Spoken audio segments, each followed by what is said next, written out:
آپ سے صرف ایک چھوٹی سی قانونی بات کر رہا تھا کہ تمام مقدموں میں سائلین کا یہ اختیار ہے کہ جج صاحب کے اوپر کسی بھی بینچ کے اوپر اعتراض ریز کریں. وہ ایک وجہ سے ہو سکتا ہے کہ ریویو انہی جج صاحبان کو سننا چاہیے تھا. وہ ایک اور وجہ سے ہو سکتا ہے کہ جج صاحب آپ اس سائل کے رشتہ دار ہیں, آپ اس مقدمے کو نہیں سن سکتے.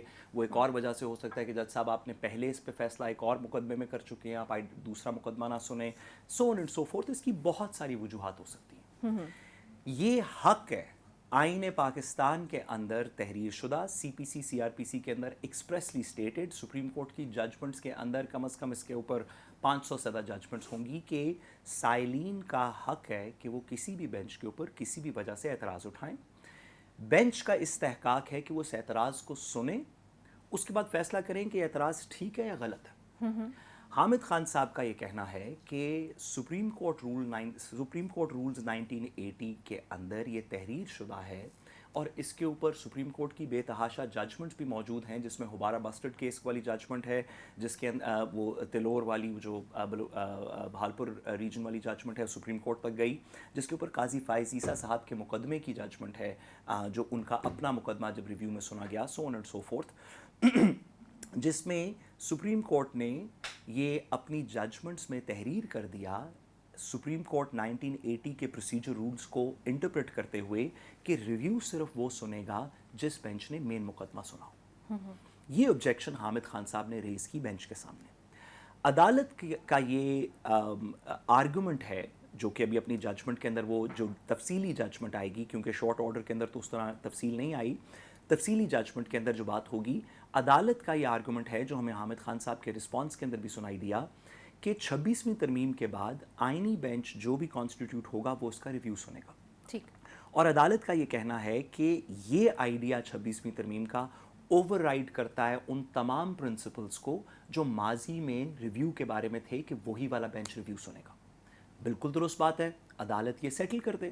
پہلی دفعہ 26ویں ترمیم کے بعد ایک آئینی بینچ کے سامنے یہ قانونی پروپوزیشن آئی ہے کہ کیا اگر مین کیس کسی اور نے ڈیسائیڈ کیا ہو لیکن وہ کانسٹیٹیوشنل نیچر کا کیس ہو تو کیا ریویو وہی والا بینچ سنے گا یا کانسٹیٹیوشنل بینچ سنے گا جس کو جوڈیشل کمیشن نے نامنیٹ کیا. حامد خان صاحب کا کہنا تھا کہ وہی والا بینچ سنے گا. اچھا.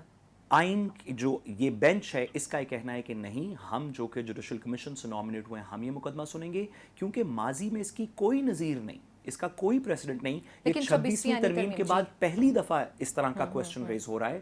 تو حامد خان صاحب کا استحقاق ہے, کسی کا بھی استحقاق ہے کہ وہ آبجیکشن ریز کریں, اور عدالت کے پاس یہ اختیار ہے کہ وہ اس کو ڈسمس کرتے ہوئے ایک قانون طے کر دیں کہ یہ بات کانسٹیٹیوشنل بینچز کے اوپر اپلائی نہیں کرتی اور یہ وجوہات ہیں.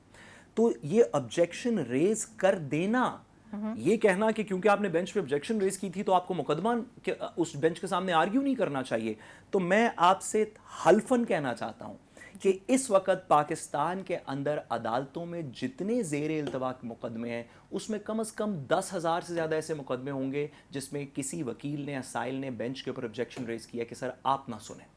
اس میں سے کچھ کو وہ مان جائیں گے, کچھ کو وہ نہیں مانیں گے. اسی بینچ کے اندر بھی ایک جج صاحب اپنے آپ کو ریکیوز کر گئے, آخر میں انہوں نے ججمنٹ سائن نہیں کی. جب 11 سے 10 ہوا بینچ, انہوں نے کہا کہ کیونکہ سائلین نے میرے اوپر آبجیکشن ریز کر دیا تو میں نہیں, جسٹس صلاح الدین نے کہا کہ میں نہیں سنوں گا. یہ آبجیکشن ریز کرنا یہ تو بڑی سیاسی اور بڑی غیر مناسب بات ہے. سیاستدان کریں سو کریں, وکیل تو مہربانی کر کے نہ کریں کہ اگر آپ بینچ کے اوپر آبجیکشن ریز کر رہے ہیں تو آپ کو چاہیے کہ اس بینچ کے سامنے پیش ہی نہ ہو. اگر یہ بات درست ہو تو پلیز ذرا لسٹیں نکالیں نا, کوئی 25,000 کے قریب کیس ہوگا سارے پاکستان میں جہاں پہ بینچ کے اوپر آبجیکشن ریز ہوئی ہے. کیا کرنا چاہیے؟ آلٹرنیٹ جوڈیشل سسٹم کریٹ کر دینا چاہیے. کیا کریں بھئی, سائلین کے پاس اور کیا طریقہ ہے؟ بینچ کو ہم نے بینچ کو ہی بتانا ہے نا, بینچ اس بات کو ڈسمس کر دے جیسے کہ یہاں پہ انہوں نے ڈسمس کر دیا. اب جو فیصلہ ہے, میں امید کرتا ہوں کہ پی ٹی آئی, اور میں ان کی لیگل اسٹریٹجی کو پوری طرح نہیں جانتا, اتنا ہی جانتا ہوں جتنا ٹی وی پہ نظر آتی ہے لیکن میں امید کرتا ہوں, دعا کرتا ہوں, ریکمینڈ کرتا ہوں کہ پی ٹی آئی وہ کام نہ کرے جو نون لیگ نے کیا, کہ جو عدالتی فیصلہ پسند نہیں آیا کہیں کہ ہم اس کو مانیں گے نہیں, کہیں کہ ہم اس کو امپلیمنٹ نہیں کریں گے. آپ اس فیصلے سے ڈس ایگری کریں. آج بہت سارے فیصلے ہیں جن کو ہم مانتے ہیں لیکن ڈس ایگری کرتے ہیں. ہمارے خیال بہت سارے لوگ ہیں جن کا خیال ہے کہ سندھ ہائی کورٹ بار ایسوسی ایشن کا جو فیصلہ تھا جس کے تھرو ججز کو نکالا گیا وہ اسے ڈس ایگری کرتے ہیں، وہ فیصلہ درست نہیں تھا، سب لوگوں نے مانا۔